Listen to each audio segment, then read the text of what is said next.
In today's video, I'm going to show you how to use the pause campaign button in Lemlist. So first, let's head over to campaigns. So in the left panel, go to campaigns. So here you'll basically see a list of your active campaigns and actually even the inactive ones.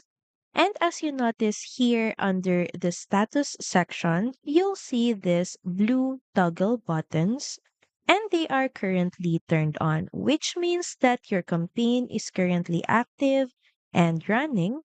Now, if you toggle off just one of these buttons beside each campaign, the campaign will instantly be paused, which also means any scheduled emails, ongoing sequences, new emails from being sent will immediately stop. You don't have to worry for your leads and progress stay, and you're not actually deleting anything, you're just putting things on hold. And when you're ready to continue, simply toggle it back on and Lemlist will pick up where it left off. Thank you for watching this video. Also feel free to use our affiliate link in the description. Bye!